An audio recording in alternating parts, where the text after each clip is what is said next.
তো আমরা আজকে ক্লাসের কত নাম্বার ক্লাসে আসছি? 3 নাম্বার ক্লাসে আসছি। তো আমাদের চ্যাপ্টারটার নাম হচ্ছে চ্যাপ্টারটা না মানে টপিকসটার নাম হচ্ছে কি? প্রজেক্টাইল। প্রজেক্টাইলের ক্লাস নাম্বার আজকে হচ্ছে 3। বাট এই পর্যন্ত আমরা প্রজেক্টাইল সম্পর্কে কি পড়ে আসছি সেটা আমি যদি শুরুতে একটু বুঝাই সবার জন্য ভালো হবে। আমরা জানি যে একটা প্রজেক্টাইল বা প্রাস মানেটা কি, যে কোনো একটা বস্তুকে যদি আনুভূমিকের সাথে তীর্যকভাবে নিক্ষেপ করি তখন এই নিক্ষিপ্ত বস্তুটাকে আমরা কি বলে থাকবো? প্রাস বলে থাকবো। তো যেই ব্যাগে তাকে নিক্ষেপ করি সেটাকে আমরা বলি নিক্ষেপণ ব্যাগ। যে কোণে তাকে আমরা নিক্ষেপ করি সেটাকে আমরা বলি কি? নিক্ষেপণ কোণ। যে বিন্দু থেকে তাকে নিক্ষেপ করি সেই বিন্দুটাকে আমরা বলি নিক্ষেপণ বিন্দু। এই প্রাসটা নিক্ষেপ করার পরে তিনটা পার্ট দেখা যায়। এক পার্টে সে উপরের দিকে উঠতে থাকে, আরেক পার্টে সে নিচের দিকে নামতে থাকে, আর আরেকটা বিন্দু যেটা পার্ট বললে ভুল হবে, মানে এই বিন্দুটার উপর ভিত্তি করে এই বিন্দু থেকে সে উপরেও উঠে না নিচেও নামে না, মানে এই বিন্দুটাতে খুবই কম সময়ের জন্য সে তার ব্যাগটা একটা ব্যাগ জিরো হয়, সেই ব্যাগটাকে vy জিরো হয়, কিন্তু তার তখনও একটা ব্যাগ মেইনটেইন থাকে, সেটাকে vx মেইনটেইন থাকে। তো আমরা যখন নিক্ষেপ করি তখন তার একটা নিক্ষেপণ ব্যাগ আমরাই তৈরি করে দেই, আনুভূমিক একটা ব্যাগ তৈরি করে দেই vx নট, যার মান হচ্ছে কত? v naught cos theta not. আবার উল্লম্ব দিকে আমরা তার একটা উপাংশ তৈরি করে দেই, সেটা হচ্ছে vy not is equal to কি? v naught sin theta not. এখন এখান থেকে সে নিক্ষিপ্ত হওয়ার পরে কোন একটা সময় ধরো সে কোথায় আছে? এইখানে আছে। এই বিন্দুটাতে যখন আসে তখন তার নেক্সট মুভমেন্ট বোঝার জন্য, তার নবদি বোঝার জন্য আমরা একটা স্পর্শক টানি। তার মানে এই স্পর্শকের উপর ভিত্তি করে আমরা যদি উপাংশ করি, এই দিকে একটা উপাংশ কাজ করে, এই দিকে একটা উপাংশ কাজ করে, রাইট কি না? এখন এই ব্যাগটাকে আমরা বলি লব্ধি ব্যাগ বা ভি, আর এটা যেহেতু এখন আদিটা হচ্ছে এখানে, নিক্ষেপের মুহূর্তটাকে আমরা বলি আদি, নিক্ষেপের টি সময় পরেরটাকে আমরা বলবো শেষ ব্যাগ, মানে যেটাকে তোমরা শেষ ব্যাগ হিসেবে চিনো আর কি, টি সময় পরের ব্যাগ। তাহলে টি সময় পরে আদি ব্যাগটার পরিবর্তে এখন কি হয়ে যাবে? vx, আর উল্লম্ব ব্যাগটা কি হয়ে যাবে? vy। এখন vx এর ফর্মুলাটা কি? মানে আমি যদি কখনো প্রশ্ন করি যে নিক্ষেপের টি সময় পর একটা প্রাসের আনুভূমিক ব্যাগ কত, তখন কথা হচ্ছে আমি তোমাদেরকে অলরেডি এক্সপ্লেইন করছি যে আমি যখন কোনো বস্তুকে নিক্ষেপ করতেছি বা আমরা যখন কোনো গতিশীল বস্তুর দিকে লক্ষ্য করি, তার যেই দিকে বল প্রয়োগ হয় তার ওই দিকেই কিন্তু গতির পরিবর্তন হয়, এছাড়া কিন্তু কোনো গতির পরিবর্তন হয় না। তো আনুভূমিক দিকে আমাদের এখানে কোনো বল কিন্তু নিক্ষেপ করে ফেলার পরে আর কোনো বল কিন্তু আনুভূমিক দিকে দেওয়া হয় না। দেওয়া হয়? হয় না। আনুভূমিক দিকে কোনো জি এর প্রভাব আছে? প্রভাব নাই। তাহলে কোনো প্রকার বল যদি আনুভূমিক দিকে প্রয়োগ না হয় তাহলে আমরা কি শিখছিলাম?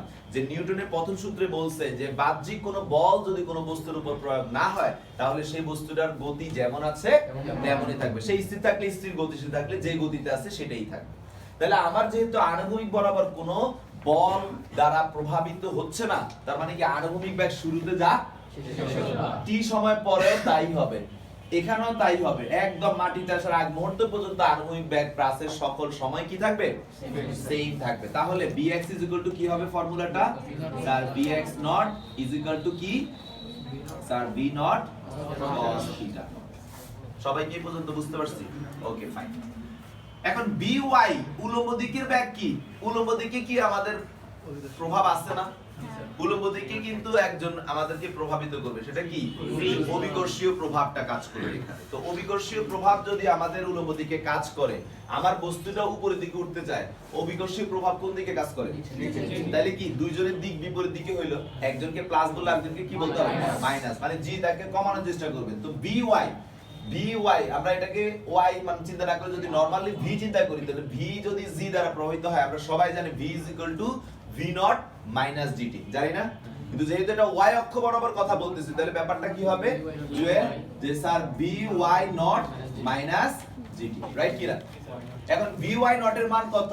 স্যার vy নট এর মান হচ্ছে v naught sin theta naught minus dt। বুঝতে পারছি সবাই? তো এখন যেহেতু স্যার আমি আনুভূমিক উপাংশটাও জানি, উল্লম্ব উপাংশটাও জানি, তাহলে কি v বের করতে পারবো না? অ্যাকর্ডিং টু পিথাগোরাস থিওরিয়াম অথবা আমরা ভেক্টর থিওরিয়াম যেটাই বলি, আমাদের এই বাহুটা লব্ধির মান বের করার সূত্র কি? √/, P square plus Q square না, তাহলে vx স্কয়ার প্লাস কি হবে vy স্কয়ার। আবার পিথাগোরাস দিয়ে বললে অতিভুজ ইজ ইকুয়াল টু কি ভূমি স্কয়ার প্লাস লম্ব স্কয়ার, যেই প্রসেসে বলি একই জিনিস আসতেছে। তাহলে আমরা এখানে বলবো sir v is equal two হচ্ছে vx স্কয়ার প্লাস কি vy স্কয়ার, যার মানটা হচ্ছে vx এর জায়গায় vx এর মান, vy এর জায়গায় vy এর মানটা বসাবো। তাহলে এইভাবে আমরা কি পেয়ে যাব v পেয়ে যাব। ওকে, তো তোমাদেরকে একটা কথা বলি, এটা তোমরা অ্যাড করে নাও তোমাদের আগের লেকচারের সাথে, যে আমি চাইছিলাম এটা পরে দেখাবো কিন্তু একই জিনিস তাই আর আলাদা করে দেখালাম। আমাদের এখানে vx এটাও তো কি হবে v naught cos theta not, কিন্তু এই সাইডের vটা কি হবে সবকিছু সেম, কিন্তু অ্যানসার কি আসবে যদি আমি উপরের দিক প্লাস ধরি নিচের দিকটা। এখন তোমাদেরকে যদি একটা প্রশ্ন করা হয়, আগের লেকচারে এটার লেকচারে vy এর লেকচারে এটা অ্যাড করে নিও, তোমাদেরকে যদি প্রশ্ন করা হয় যে 5 সেকেন্ড পর বলটা ঊর্ধ্বমুখী না নিম্নমুখী, কোশ্চেনটা করতে পারে না যে 5 সেকেন্ড পর বলটা কি উপরে উঠতেছে না নিচে নামতেছে, এটা আমরা কিভাবে বুঝবো? তো এটা বুঝার একমাত্র ওয়েটাই হচ্ছে তোমরা তার 5 সেকেন্ড পর উলম্ব বেগ বের করবা। কি বেগ বের করবা? উলম্ব বেগ বের করবা। এখন উলম্ব বেগে তুমি যদি এই পাশের সূত্র অ্যাপ্লাই করো, কথা বুঝো, এই পাশের সূত্র অ্যাপ্লাই করলে যদি ঘটনাটা এই পাশের হয় তাহলে ডাইরেক্ট অ্যানসার নেগেটিভ চলে আসবে। আর যদি বলো যে না ভাই এই পাশের সূত্র অ্যাপ্লাই করব, তাহলে তো পজিটিভই আসবে। তো আমরা সব সময় এই পাশের সূত্রটাই অ্যাপ্লাই করব। প্লাসে আমরা এই সর্বোচ্চ বিন্দুর আগে যে কনসেপ্টের সূত্রগুলো ব্যবহার করছি সেগুলোই করব। তাহলে যদি সর্বোচ্চ বিন্দুর পরে পড়ে সে, তার মানে সে নিচে নামতেছে, তাহলে আমি এই সাইডের সূত্র অ্যাপ্লাই করছি, মানে তো এই সাইডের জন্য সে নেগেটিভ, তাহলে আমার vy এর মানটা নেগেটিভ আসবে।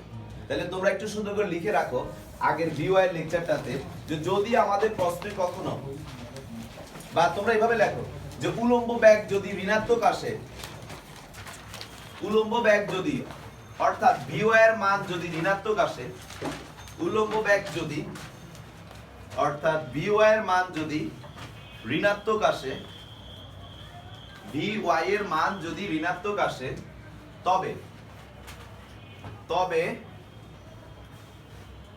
vy এর মান যদি ঋণাত্মক আসে তবে বুঝতে হবে প্রাসটি নিম্নমুখী।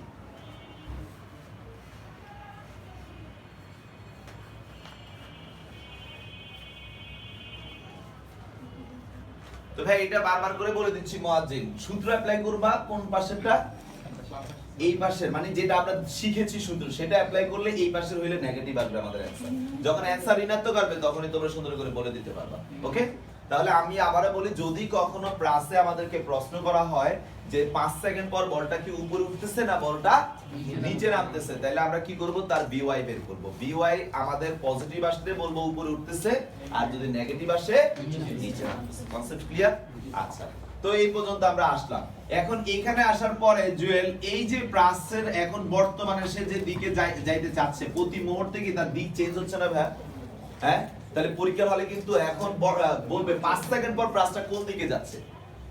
এখন যে দিকে যাচ্ছে তার থিটা মনে করো 60 ডিগ্রি, কিছুক্ষণ পরে এখানে এসে থিটা হয়ে গেছে 20 ডিগ্রি, তার মানে কি সে আগে 60 ডিগ্রি করে যে দিকে যাচ্ছিল এখন কি সেদিকে যাচ্ছে?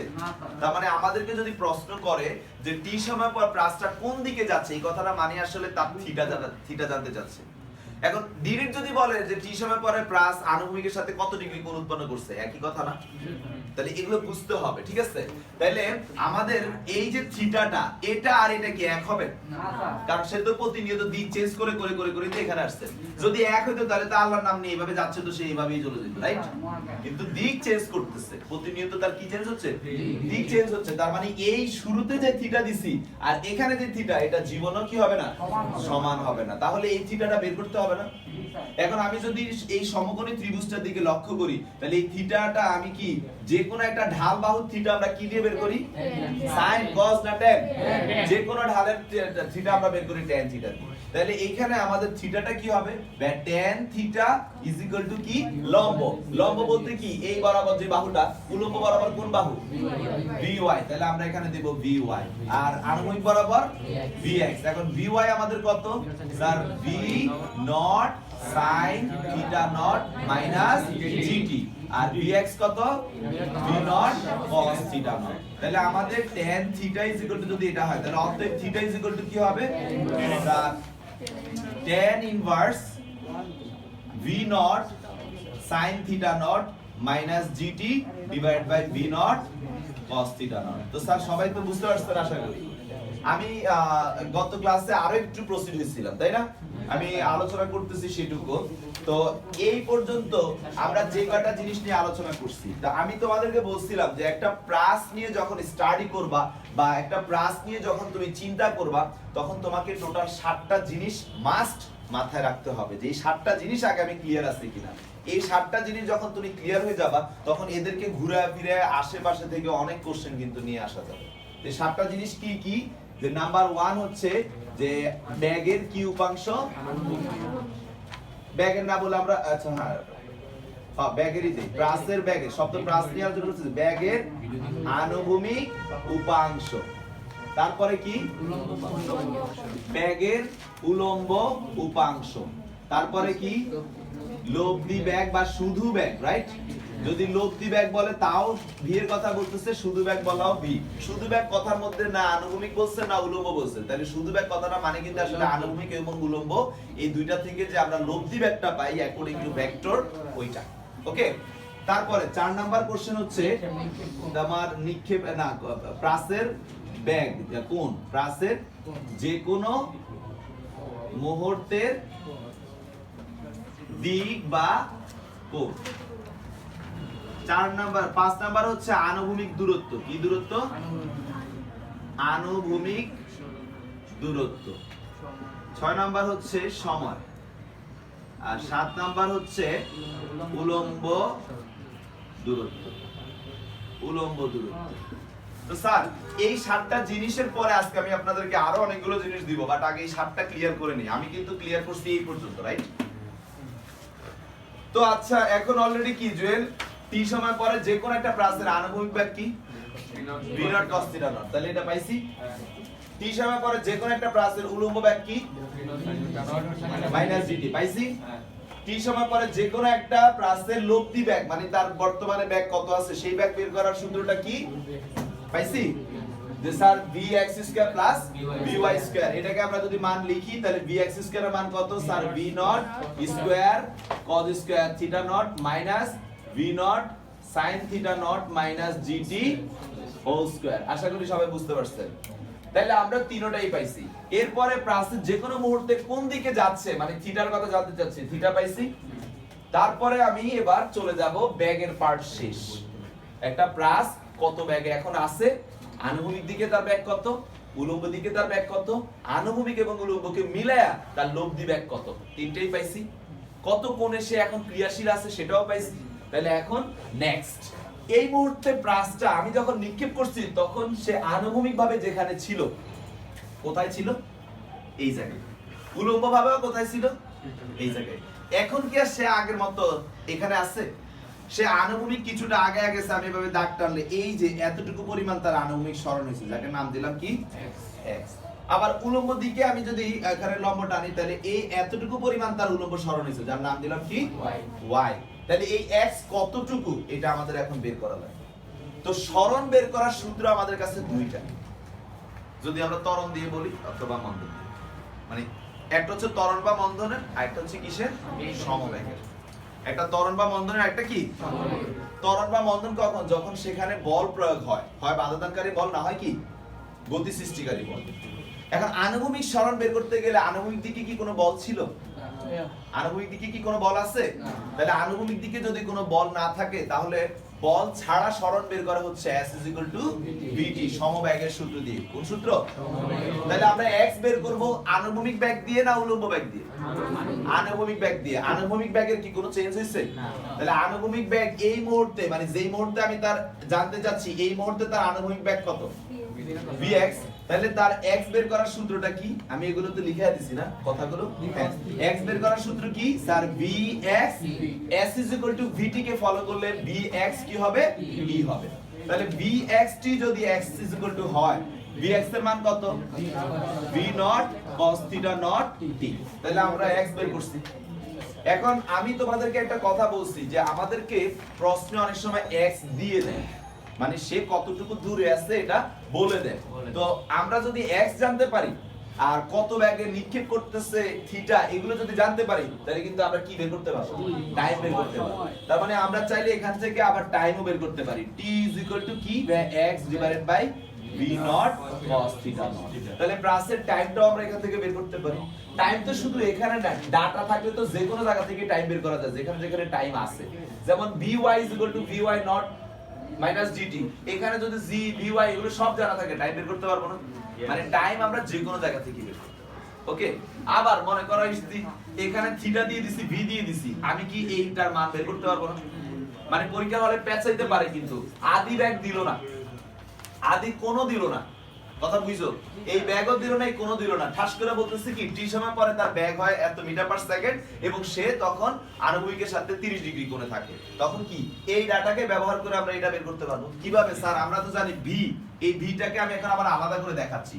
এই ভি যদি এটার সাথে থিটা কোণ উৎপন্ন করে, তাহলে এটার নাম কি? ভি cos থিটা বলতে পারি না? যে ভি cos থিটাকে তোমরা আবার নামকরণ করতেছো কি vx, যে vx কে তোমরা আবার নামকরণ করতেছো কি vx নট, যার মানে হচ্ছে V naught cos theta not. কি ইস্তি বলতে পারি না? আবার এই ভি এর উল্লম্বটা কি হবে sir? V sin theta, right কি না? যাকে তোমরা নামকরণ করছো কি vy, যার মানেটা হচ্ছে V naught sin theta naught minus gt। তাহলে কি আমরা এটার উপর ভিত্তি করে বলতে পারি না যে আমাদের v naught sin theta naught minus gt is equal two হচ্ছে v sin থিটা? কথা বলো, v জানো, sin থিটা জানো, g জানো, কোনোভাবে যদি t টা জানতে পারো তাহলে কিন্তু এখান থেকে v sin থিটা নট এর একটা মান বের করে আসতে পারো। আবার v naught cos theta not, তুমি v cos থিটা জানলেই জানা হচ্ছে, এখান থেকেও একটা মান বের হয়ে যাচ্ছে, রাইট কি না? এবার এই মান আর এই মান একটা একটারে ভাগ করলে কি tan থিটা নট চলে আসে না? সেখান থেকে কি থিটা নট পাওয়া যাবে না? কথা বলো, বুঝতে হবে কনসেপ্ট, প্লাসের মধ্যে পুরো ঢুকে যেতে হবে। থিটা নট যদি পাই, এবার যে কোনো একটা ইকুয়েশন আমি থিটা নটের মান বসালে কি ভি নটের মান পেয়ে যাব না? তার মানে রিভার্স কোশ্চেন কিন্তু করতে পারে। কোশ্চেনটা কি হইতে পারে? রিভার্স হতে পারে। এখন জয়িতা ভ্যা শিখাই দিছি, ভি নট দেয়া থাকবে, থিটা নট দেয়া থাকবে, মুখস্থ ভাইয়া তো কইছি এভাবে আসবে, মুখস্থ বসায় দিব, কিন্তু না, এগুলাকেও প্রশ্নে কি করতে পারে? চাইতে পারে। তাহলে চাইলে কিভাবে করে আসবে বুঝতে পারছেন? আমি তো শিখাবো সব ইনশাআল্লাহ, আলোচনা করতেছি। তাহলে এই পর্যন্ত কি ক্লিয়ার মুয়াজ্জিন? হ্যাঁ, তাহলে এবার ওয়াই যাইতে পারি উলম্বতে। এবার আজকের ক্লাসে আমরা শিখবো উলম্ব দূরত্ব কিভাবে বের করব, এছাড়াও আরো কিছু জিনিস, বিশেষ জিনিস শিখবো। তো উলম্ব উচ্চতা নিয়ে এখন আমি কাজ করব। তো চিত্রটা একটু অনেক কিছু লেখালেখি হয়ে গেছে, তো আমি মুছতে যাচ্ছি। বুঝবো? থিটার মান যদি মাইনাস হয় তাহলে কি নিচের দিকে যাবে? আচ্ছা, থিটার মান যদি মাইনাস আসে, হ্যাঁ, তো মাইনাস আসা মানে ঠিক আছে, এটা নিম্ন দিকে আসবে, কারণ থিটার মান মাইনাস আমার এই দিক সাপেক্ষে যদি করি, তো এখানে 0, তারপরে আবার থিটার ইয়াটা আসতেছে। তো একটা জিনিস হচ্ছে মানে আমরা তখন থিটাতে এই দিকের সাথেই ধরতেছি বারবার করে, এটা থিটা ওভাবে নেগেটিভ আসার সুযোগ নেই, আসতে পারে কখন স্যার? ওকে, তো এখন আমরা প্লাসের উলম্ব উচ্চতাটা বা উলম্ব দূরত্ব বের করব। তো একটা প্লাস হচ্ছে এটা, তাকে যে কোনো মুহূর্তে আমি যদি এখানে বিবেচনা করি, তাহলে এই মুহূর্তে তার আনুভূমিক দূরত্বটা কতটুকু স্যার? এই অংশটুকু হচ্ছে তার আনুভূমিক দূরত্ব, অলরেডি আমরা ডিসকাস করে ফেলছি। আর এই যে অংশটা, এইটুকু হচ্ছে কি তার উলম্ব উচ্চতা বা উলম্ব দূরত্ব। এটাই এখন আমরা বের করব। তো আমি যেটা বলতেছিলাম যে আনুভূমিকটা আমরা যে সমবেগে বের করছি কেন? কারণ আনুভূমিক দিকে কোনো বল নাই, বল না থাকা মানে সমবেগ, ঠিক আছে? স্থির থাকলে স্থির, গতিশীল থাকলে যেই গতিতে আছে সেই গতিতে চলবে। কিন্তু উলম্ব দিকে তো একজনের প্রভাব আছে, সেটাকে অভিকর্ষীয় প্রভাব। এই অভিকর্ষীয় প্রভাব যদি বস্তু অভিকর্ষীয় প্রভাবের নিচে নামে তাহলে পজিটিভ, আর যদি প্রভাবের বিরুদ্ধে উপর উঠে তাহলে নেগেটিভ। তাহলে আমাদের এখানে ত্বরণটা হচ্ছে কি মাইনাস। তো যদি ত্বরণ মাইনাস হয়, তাহলে আমরা তো নরমালি একটা ফর্মুলা জানি যে আমাদের ত্বরণ বা মন্দন জনিত সূত্র হচ্ছে S = UT, যেহেতু মন্দন মাইনাস হাফ AT স্কয়ার, এটা তো সবাই জানি, জানি কি না? কিন্তু আমাদের এই কনসেপ্টে প্লাসের ক্ষেত্রে কি S নিব আমরা? না, আমরা কি নিব? Y, নাম দিছি Y, অন্য নামও দিতে পারো বাট Y দিচ্ছি। আর U বলতে কি U হবে নাকি BX নট হবে না BY নট হবে? BX নট যারা বলতেছো তা করে ঠাডা বঞ্চক করা মারা লাগবে, ঠিক আছে? এই BX নট তো আনুভূমিক দিকের জন্য, আমি কি আনুভূমিকটা হিসাব করতেছি? না, কোনটা হিসাব করতেছি? উলম্ব। তাহলে কি লিখবো? BY not T minus half. আমার কি এখানে ত্বরণ A না G? G। তাহলে হাফ GT স্কয়ার। সবাই কি বুঝতে পারছেন? জি স্যার। এখন বা এই লাইনটাকে আমরা এভাবে লিখতে পারি y V naught sin theta naught minus t minus half gt square। তাহলে স্যার এই যে লাইনটা আমরা বের করলাম এটাই হচ্ছে আমাদের উলম্ব দূরত্ব বের করার ফর্মুলা। তো আপনারা সুন্দর করে লেখেন t সময় পর প্রাসের উলম্ব দূরত্ব নির্ণয়। t সময় পর প্রাসের উলম্ব দূরত্ব y হলে t সময় পর প্রাসের উলম্ব দূরত্ব y হলে y is equal to t সময় পর প্রাসের উলম্ব দূরত্ব y হলে y is equal to v naught vy naught t minus half gt square। ব্র্যাকেটে থার্ড ব্র্যাকেটে একটু সাইডে লিখেন, আমি বলতেছি যে যেহেতু উলম্ব দিকে অভিকর্ষীয় বা মাধ্যাকর্ষণ প্রভাব কাজ করে এবং সেটি vy এর বিপরীত দিকে কাজ করে এবং সেটি vy এর বিপরীত দিকে, যেহেতু উলম্ব দিকে অভিকর্ষীয় বা মাধ্যাকর্ষণ প্রভাব কাজ করে এবং সেটি vy এর বিপরীত দিকে এবং সেটি vy এর বিপরীত দিকে, এই কথাটা ব্র্যাকেট ক্লোজ করে রাখুন। ওকে, সবাই লেখা আছে আসিফ? তাহলে বা y is equal to v naught sin theta naught t minus half gt square। লাইনটা লিখে ফেলেন, v naught sin theta naught t minus half gt square। তো স্যার আপনাদেরকে যদি পরীক্ষা হলে টাইম দেওয়া থাকে, সবাই একটু মনোযোগ দিয়ে শুনেন কখন এই সূত্রটা অ্যাপ্লাই করবেন। আপনারা v naught জানেন, আপনাদের theta naught জানেন, আর যদি টাইম জানেন, আবার বলতেছি আর যদি কি টাইম জানা থাকে তাহলে আপনারা এই সূত্র দিয়ে অঙ্ক সলভ করবেন এবং ম্যাক্সিমাম সূত্র আপনারা এটা দিয়ে করবেন। আরো একটা সূত্র আমি দিচ্ছি, যদি টাইম জানা থাকে আপনারা এই সূত্র দিয়ে করবেন। আবার অনেক সময় টাইম না দিয়ে x দেয়া থাকলে x থেকে টাইম বের করতে হয়, কিভাবে শিখছেন না? সেই ক্ষেত্রেও টাইম বের করে করতে পারবেন। এখন যদি কেউ বলেন যে না স্যার আমি x দিয়ে না মানে টাইম বের করবই না, আমি সরাসরি x দিয়ে অঙ্কটা সলভ করতে চাচ্ছি, আমি সেই সূত্রটাও আপনাদেরকে বের করে দিচ্ছি, ঠিক আছে? তো আপনারা একটা জিনিস খেয়াল করেন, এখানে আমাদের y কে যদি আমি একটা চলরাশি ধরি আর y এর রেসপেক্টে আরেকজন যদি কি t কে যদি ধরি, এখানে একজন আছে স্কয়ারে আরেকজন আছে স্কয়ার ছাড়া, তাই না? এক চলরাশি স্কয়ারে আরেক চলরাশি কি কিছু কি মনে করতে পারতেছেন? হ্যাঁ, যে যদি আমরা এক চলরাশি স্কয়ারে থাকে আরেক চলরাশি স্কয়ার ছাড়া থাকে তাহলে সেটা একমাত্র বৃত্ত কাকে নির্দেশ করে? পরাবৃত্তকে নির্দেশ করে, মনে আছে? তো আমরা এখন ওইদিকে একটু আগাবো। আপনাদের পরীক্ষা হলে প্রমাণ আসে, দেখাও যে প্রাসের গতিপথ একটি পরাবৃত্তাকার গতিপথ। কি বৃত্তাকার? পরাবৃত্তাকার। তো সেটা আমরা একটু দেখাবো। তো এটা করার জন্য আমি একটু কষ্ট করতেছি আপনাদের জন্য। v naught sin theta naught t মানে আপনারা সবাই জানেন x ডিভাইড বাই কি v naught cos theta naught minus half g t square মানে কি x square v naught square cos square theta naught। সবাই কি দেখতেছেন? বা y is equal to v naught কি কাটা sin theta naught by cos theta naught কি আসে? তাহলে x tan theta naught minus half g divided by v naught square cos square theta naught into x square। সবাই কি পর্যন্ত বুঝছেন? আমি মান বসাইছি, বুঝানোর কিছুই তো আর নাই, এইটা যদি বুঝেন তাহলে বুঝছেন। তো স্যার আপনারা কষ্ট করে এই লাইনটাও মাথায় রাখবেন অ্যাজ এ ফর্মুলা হিসেবে, এটাও অ্যাজ এ ফর্মুলা হিসেবে মাথায় রাখবেন, এটাও মাথায় রাখবেন। এটা হলো আর টি লাগবে না, x দিয়ে অঙ্ক সলভ করে ফেলতে পারবেন, ঠিক আছে? লেখেন পরে, আমি শেষ করি তারপরে লেখেন। এবার বা আমি যদি এটাকে মনে করেন a ধরি, এটাকে যদি a ধরি তাহলে এটা কি হয়ে যাচ্ছে? ax। আর এই মাইনাস সহ হাফ b naught স্কয়ার, এটাকে যদি আমি b ধরি তাহলে কি হয়ে যাচ্ছে? bx square. তাহলে y is equal to ax plus bx square বা bx স্কয়ার plus ax। আমরা এভাবে বলতে পারি, যদি বলো না ভাই এটারে আমরা b ধরবো তাহলে ওকে এটা bx, আর এটাকে আমরা a ধরবো তাহলে এটা ax স্কয়ার। মানে লাইনটাকে কি আমি এভাবে লিখতে পারি না ax স্কয়ার plus bx?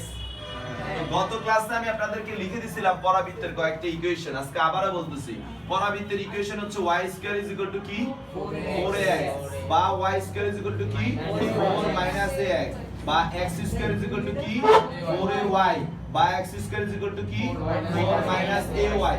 এই চারটা ছাড়া আবার লিখে দিয়েছিলাম x is equal two ay square plus by plus c, মনে পড়ে? আবার y ইজ ইকুয়াল টু লিখে দিয়েছিলাম ax square plus bx plus c। তো স্যার আপনারা এই লাইনটা আর এই লাইনটার মধ্যে কি কোনো রিলেশন পাচ্ছেন? এটা কার সমীকরণ? পরাবৃত্তের সমীকরণ। কার সমীকরণ? পরাবৃত্তের সমীকরণ। কার? পরাবৃত্তের। তাহলে এটাও কার সমীকরণ? পরাবৃত্তের। হ্যাঁ? c নাই, তার মানে এখানে 0। c তো একটা ধ্রুবক, ধ্রুবক থাকতেও পারে। তাহলে আমাদের এখন থেকে একটা পরাবৃত্তের উলম্ব দূরত্ব বের করার সূত্রটা কি? y v naught sin theta not t minus half gt square. এটা কখন? যখন আমাদের t জানা থাকবে। আর যদি আমি t দিয়ে না করে x দিয়ে করতে চাই তাহলে কি y x tan theta naught minus half g x square by v naught square cos square theta naught. যে কোনো সূত্র দিয়ে অঙ্ক করলে আপনাদের অঙ্ক হবে। আর এটা আবার সূত্র হিসেবে অঙ্কে অ্যাপ্লাই করেন না, এটা হচ্ছে আমি কম্পেয়ার করার জন্য। কি করার জন্য? কম্পেয়ার, যাতে আপনারা দেখলে বুঝতে পারেন সেই জন্য ধরে নিছি। এখানে a মানে কি b মানে কি অলরেডি তো তোমরা বুঝতেই পারতেছো।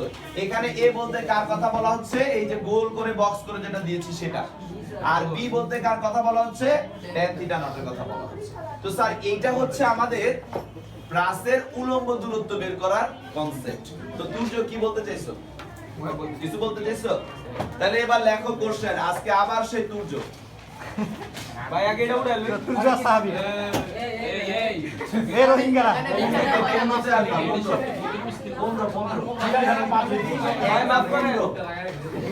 ভাই রোহিঙ্গারা ঢুকায় বাংলাদেশে একদম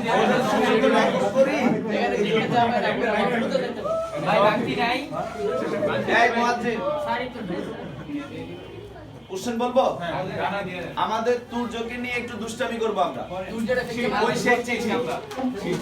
হ্যাঁ লেখো। তোমরা তুর্য লেখো না, তোমরা এ লেখো, আমি তুর্য বলবো। আচ্ছা তো তুর্য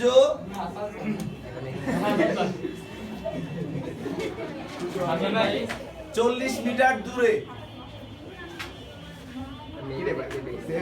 একটি বিল্ডিং কে লক্ষ্য করে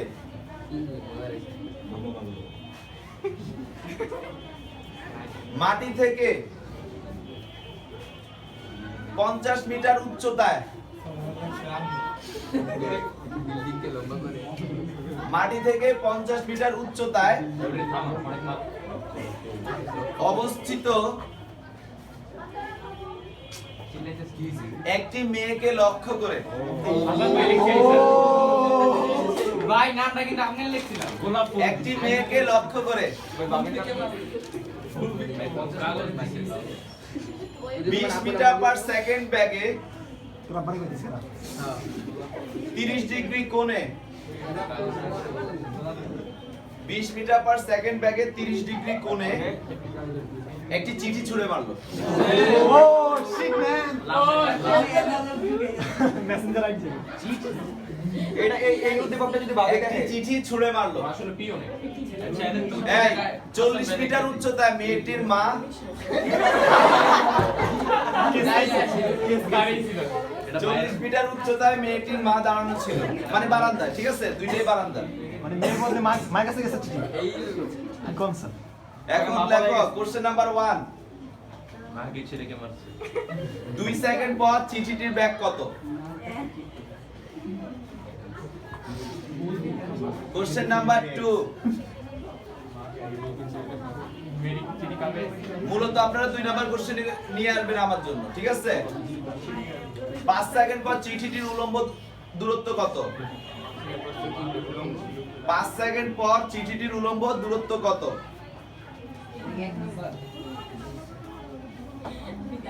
কোশ্চেন নাম্বার 3। এই কোশ্চেন নাম্বার 3, চিঠিটি কার হাতে গিয়ে পৌঁছেছিল? চিঠিটি কার হাতে গিয়ে পড়েছিল? এই যে লেখা বলাইছে একদম ভালো ঠিক আছে আমাদের অন্তরের উপর নির্ভর ওকে করে। স্যার ভিডিও অফ করেন ভাই ওরা